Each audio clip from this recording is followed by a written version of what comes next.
সামনে নতুন করে আর কি কি কাজ করবেন আপনি বিধায়ক হয়ে? দেখুন, আমরা তো আজকে একটা ইস্তাহার প্রকাশ করলাম, যে ইস্তাহারে 5টা পয়েন্ট আমাদের রয়েছে। ঠিক আছে, আমাদের ফার্স্ট প্রায়োরিটি হচ্ছে সাংসদ অভিষেক বন্দ্যোপাধ্যায়ের সাথে কথা হয়েছে এবং উনিও ওনার নলেজে আছে যে মহেশতলা জুড়ে প্রত্যেকটা ওয়ার্ডে কম বেশি জল জমার একটা ভয়াবহ সমস্যা রয়েছে, উনি জানেন এটা।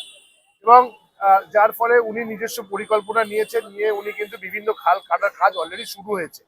ওল্ড মণি খালের কাজ চলছে, নিউ মণি খালের অলরেডি কাটা হয়ে গেছে, আমাদের মহাদেবপুরে খাল কাটা চলছে, চিতির খালের খাল কাটা চলছে।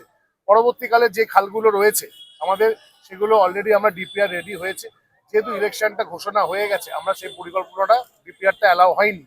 পরবর্তীকালে ইলেকশনের পরে উনি কথা দিয়েছেন যে একটা সারা মহেশতলা জুড়ে একটা ড্রেনেজ সিস্টেম মাস্টার প্ল্যান উনি তৈরি করবেন, তৈরি করে সারা মহেশতলার যে জল জমার সমস্যা রয়েছে সেটা চিরতরে ওটা মুক্ত পাবে। দেখুন, মানুষের স্বতঃস্ফূর্তা হচ্ছে মমতা বন্দ্যোপাধ্যায়ের প্রতি, অভিষেক বন্দ্যোপাধ্যায়ের প্রতি, তৃণমূল কংগ্রেসের প্রতি। আমরা কিন্তু সবাই মমতা বন্দ্যোপাধ্যায়, অভিষেক বন্দ্যোপাধ্যায়ের প্রতিনিধি হয়ে বিধানসভায় দাঁড়িয়েছি। তো আমরা ভোট চাইতে যাচ্ছি উন্নয়নের নিরিখে, আমরা ভোট চাইতে যাচ্ছি অভিষেক বন্দ্যোপাধ্যায়, মমতা বন্দ্যোপাধ্যায়কে সামনে রেখে। তো আমরা কেউ না, আমরা সবাই প্রতিনিধি, আমরা প্রার্থী।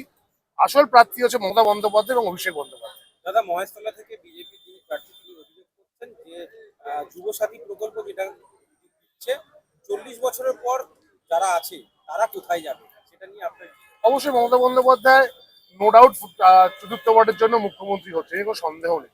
আমরা ম্যাডামের কাছে আপিল করব যে 40 বছরের পরে যুবকরা কোথায় যাবে, সে নিয়ে নিশ্চয়ই মমতা বন্দ্যোপাধ্যায় আলাপ আলোচনা করবেন, নিশ্চয়ই সিদ্ধান্ত হবে। কিন্তু বিজেপি শুধু প্রতিশ্রুতি দিচ্ছে, আর কিছুই করছে না।